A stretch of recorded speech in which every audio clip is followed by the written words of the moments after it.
The Lord be with you. A reading from the Holy Gospel according to Luke. There was a scholar of the law who stood up to test him and said, "Teacher, what must I do to inherit eternal life?" Jesus said to him, "What is written in the law? How do you read it?"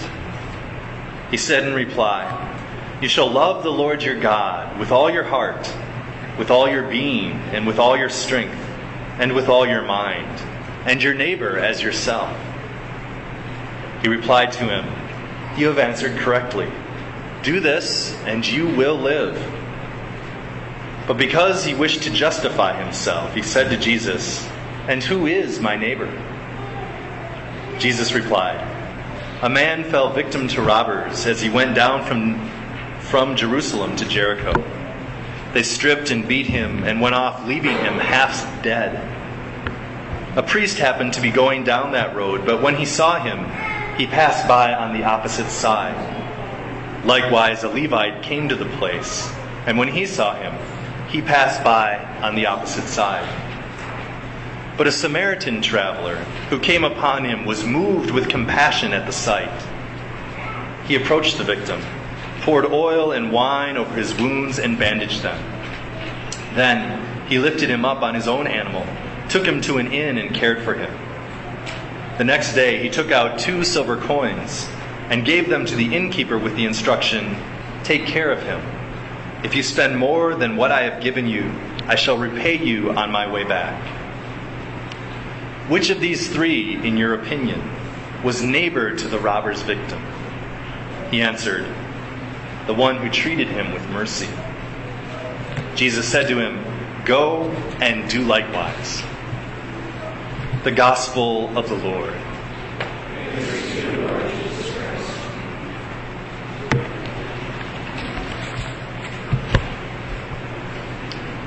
I want to share with you a reflection on this Gospel passage from Pope Benedict that was quoted in this month's Magnificat. And Pope Benedict writes this: "Such assaults as we hear about in today's Gospel were a regular occurrence on the Jericho road. A priest and a Levite, experts in the law who know about salvation and are its professional servants, come along, but they pass by without stopping. There's no need to suppose that they were especially cold-hearted people. Perhaps they were afraid themselves and were hurrying to get to the city as quickly as possible. Or perhaps they were inexpert and did not know how to go about helping the man, especially since it looked as though he was quite beyond help anyway, left half dead." This is really an important point, because it brings the parable close to home. We don't have to assume that this priest and Levite were especially cold-hearted people. Like, oh, how can you just see this guy in this need and just, cross the other side of the road and have nothing to do with him? I remember seeing a video on the news just a couple months ago. It was a stabbing. I don't know if it was in Philadelphia or New York. It was in a large city. And it was caught on a security camera on this street. And you see in this, it's one of those time-lapse things, this guy getting stabbed as people are passing by. And then collapsing on the sidewalk, bleeding to death. And as the footage goes on, a number of people come by and they look at him and they see him in his distress. And they kind of look around and they just go on. Like person after person for hours. And the man died on the sidewalk. Hours later, 8 hours later, the cops came by. It's not, what Jesus is describing here is not far away from us. It is close. How often can fear or a feeling of helplessness, like I don't know what I can do in this situation, keep us from meeting the needs that we see in the people around us? Keep us in our self-enclosed aloneness. Keep us from extending ourselves in kindness or generosity. This is very close to home in our daily experience. The Pope continues. At this point, a Samaritan comes along presumably a merchant who often has occasion to go along this stretch of a road and is evidently acquainted with the proprietor of the nearest inn. He is a Samaritan, someone, in other words, who does not belong to Israel's community of solidarity and is not obliged to see the assault victim as his neighbor. Samaritans and Jews, they're kind of like first cousins, but they're having a feud. They're closely related to each other, but because they're so close, have a special distaste for each other. This isn't my neighbor. This isn't any of my business. I don't know what that's all about, but I'm just going to go on my way. The Samaritan has nothing to do culturally or personally with this victim, but it doesn't matter. What will he do? The Pope continues. He does not ask how far his obligations of solidarity extend, nor does he ask about the merits required for eternal life. He's not worried about what is defining carefully his duty or obligation. He's not worried about future reward. Something else happens. His heart, this Good Samaritan's heart, is wrenched open. The Gospel uses the word that in Hebrew had originally referred to the mother's womb and maternal care. Seeing this man in such a state is a blow that strikes the Good Samaritan, viscerally, touching his soul. He had compassion. That's how we translate the text today. Diminishing its original vitality.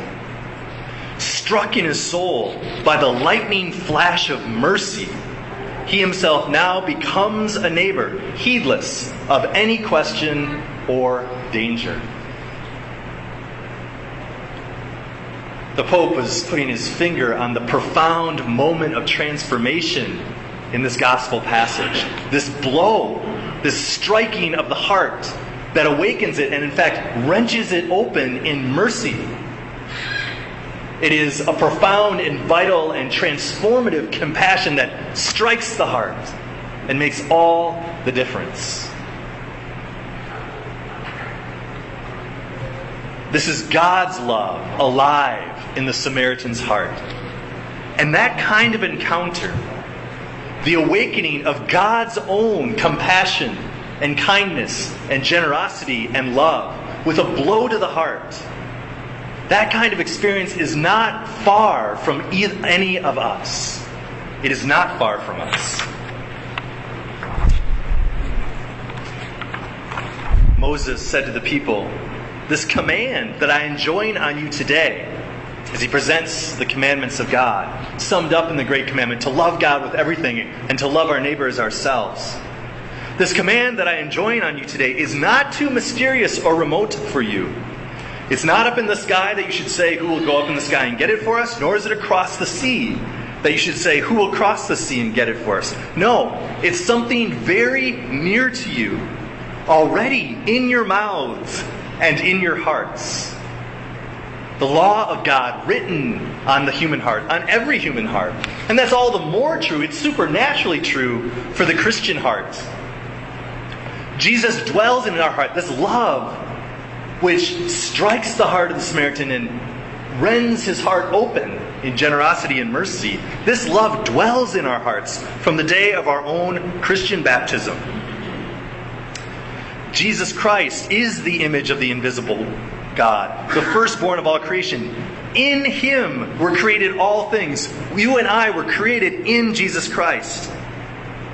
He is before all things, and in Him all things hold together. The reason we hold together today in our very existence is Jesus Christ. We are in Him. In Him all the fullness is pleased to dwell. So Christ dwells in our hearts. That means the fullness of God dwells in our hearts. It's close at hand. Excuse me. There's a principle of love and mercy and kindness that dwells in our hearts. And it's not like something someday I hope to be a better person and won't that be great. Heaven is not far off. It's not something that at the end of all things, it looks like it'll be a lot of fun and I hope I go there. Heaven dwells in our hearts, the down payment of God's Spirit in our hearts. It is the very love of God alive in our hearts.